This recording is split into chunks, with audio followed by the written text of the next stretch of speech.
Hi there, I'm Chef Eric Crowley, owner of the Culinary Classroom in West Los Angeles, and today I'm going to show you how to fry almonds. There are a lot of applications for almonds to be fried. One of the more common ones is a classic Spanish sauce like romesco. You may find some other applications where you want to fry up some almonds and take them after they've been fried and coat them up in some salt and some pepper or some spices in order to make like a little snack mix for a buffet or something like that.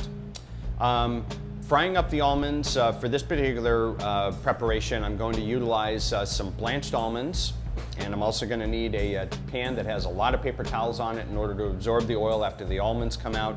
Nice heavy pan like this cast iron skillet, and I'm only going to need 2, maybe 3 tablespoons of olive oil. I usually like to use a pure olive oil as opposed to an extra virgin. An extra virgin olive oil is going to wind up, it can't get hot enough. It's what we have, it has what we call a low smoke point to it. Pure olive oil is going to be a little bit more ideal. Also, I was always taught one of the disadvantages to frying something like this in extra virgin olive oil is that as it starts to get really hot, all the subtle flavors and nuances that an extra virgin olive oil has basically just dissipate. So pure olive oil wind up working fine. I'm going to go ahead and let this get hot, but not until it, not so hot that it starts to smoke. If it starts to smoke, go ahead and take the pan off the heat, or you can even start to lower your flame.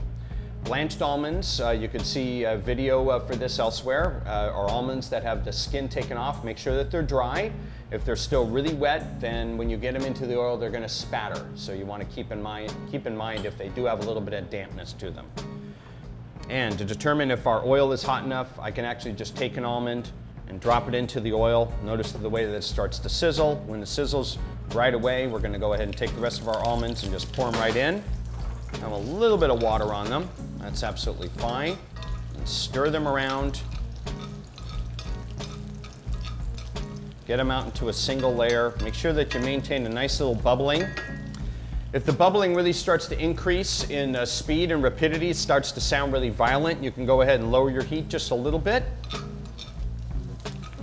And you can also stir them around. That's going to help cool it off a little bit and allow the almonds to take just a little bit more time to fry up. You can already see that some of these almonds, as I start to stir them around, are starting to get a little bit of golden brown on one side. Here we go. Flip that guy right over there. Got a little bit of golden going on. That's absolutely wonderful.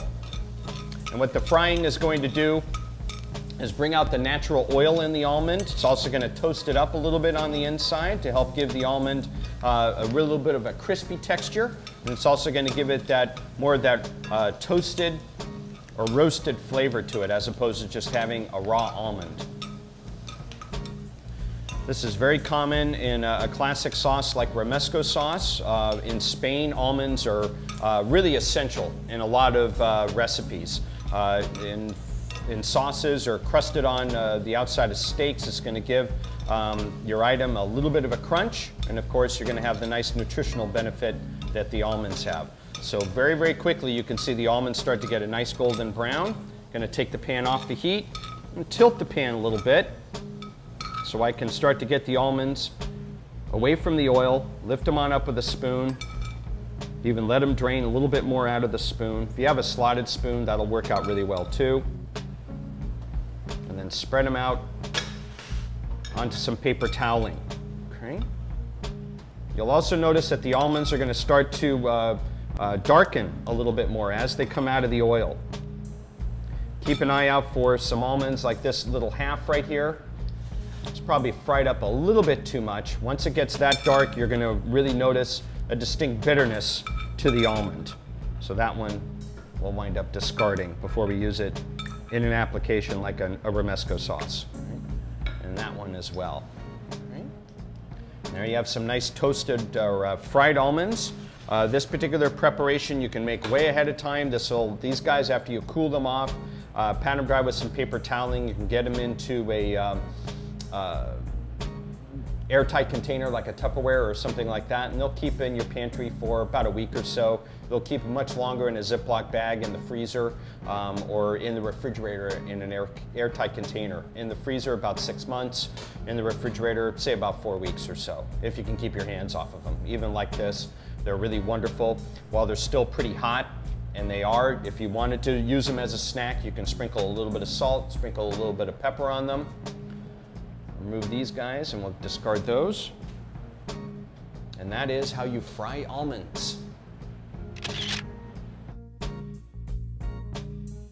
Thanks for watching. Be sure to click on other links so you can get other recipes. If you don't see something that interests you, email a request to requests@mahalo.com. Also be sure to subscribe so you can get lots of wonderful additional information. Thanks, and I'll see you soon.